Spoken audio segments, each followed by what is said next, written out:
Parei de comprar sabão líquido no mercado depois que eu fiz assim. É só colocar tudo no liquidificador. Na mesma hora já está pronto o nosso sabão líquido caseiro, com pouquíssimos ingredientes, e a gente economiza muito fazendo dessa forma.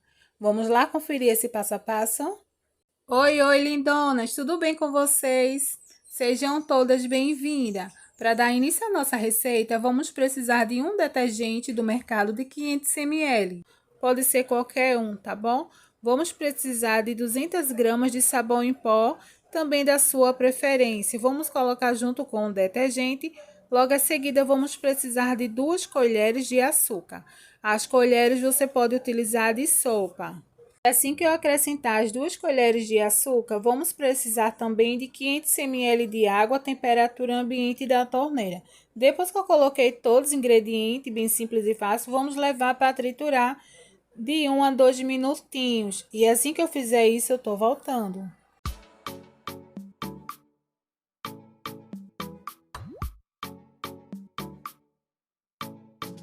Já se passaram uns 2 minutinhos e ele fica com uma consistência muito boa.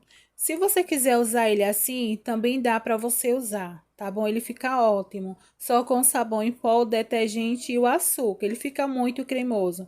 Mas aí eu quero deixar ele mais concentrado. Aí o que eu vou fazer? Eu vou usar 2 pedacinhos de sabão caseiro que eu fiz aqui no canal. Mas pode ser qualquer sabão caseiro, tá bom? Para essa receita dar certo. Esse é um sabão caseiro multiplicado glicerinado, tá bom? Você pode também usar um potinho de sabão em pasta. Se você tiver sabão em pasta, você pode utilizar para essa receita, tá? Cortei todinho e coloquei aí dentro do liquidificador. Se você não tiver nem sabão em pasta caseira e nem sabão em barra caseiro, você pode utilizar 2 dedinhos de sabão glicerinado do mercado, tá bom? Você rala e coloca aí agora. Depois que eu coloquei o sabão, vou levar para bater novamente uns 2 minutinhos, já já eu volto. Já se passaram uns 2 minutos e ficou muito bom o nosso sabão líquido caseiro tipo Omo. Ele fica muito bom e tá um cheirinho maravilhoso, mesmo sem colocar essência. Ele fica muito bom. Agora vamos colocar na garrafa. Essa minha garrafa, ela é de 2 litros, tem que ter uma garrafa bem limpinha, tá bom? Pra gente colocar a nossa receita caseira. E olha só que textura linda, tá bem concentrada, é muito bom esse sabão líquido caseiro tipo Omo. Feito no ar frio, né, com pouquíssimos ingredientes. E o bom desse sabão, que na mesma hora que a gente faz, a gente já pode utilizar para lavar roupa, para lavar piso, que maravilha, né?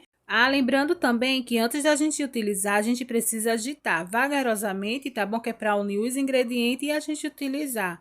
Chegou a melhor hora, a hora do teste, para a gente conferir essa maravilha. Vamos lá? Já tô aí com o recipiente com água. Vou colocar um pouquinho só do meu sabão líquido e vou fazer o teste bem rapidinho para a gente conferir essa maravilha. Lembrando também que ele pode ser usado em tanquinho, em máquina, manual, tá bom? Esse sabão líquido que nós fizemos hoje, ele espuma bastante, o resultado dele é muito bom. Eu peguei um paninho da pia que tá bastante sujinho, porque aqui em casa eu já lavei minhas roupinhas. Eu não tenho roupa para mostrar a vocês na hora de lavar, tá bom? Aí eu vou fazer um teste bem rapidinho assim mesmo. E olha só que maravilha. Para usar no tanquinho ou na máquina, vocês colocam de 200 a 250 ml, tá bom? Desse sabão líquido, que ele vai fazer um sucesso e vai espumar bastante. Que resultado maravilhoso, né? Que sabão incrível! Bem simples e fácil, bem econômico e bem rapidinho estar pronto. Fizemos 2 litros de sabão líquido caseiro para a gente economizar aí no nosso dia a dia. Passei hoje com uma receita bem pequena, mas porém vai nos ajudar muito aí a economizar, né? Quanto custa um sabão líquido do mercado? Então, vamos fazer a nossa caseira que nos ajuda bastante a economizar. Lembrando também, compartilhe nosso canal com toda a sua família e amigos, mostra para eles as novidades daqui. Por aqui é sempre assim, tem sempre receitinhas de economia para nos ajudar aí no nosso dia a dia. Vocês gostaram da nossa receita de hoje? Muito obrigada a todos vocês por assistir mais um vídeo do nosso canal. Eu vou ficando por aqui. Um beijão enorme, que Deus abençoe você e sua família. Até as próximas receitas e tchau, tchau!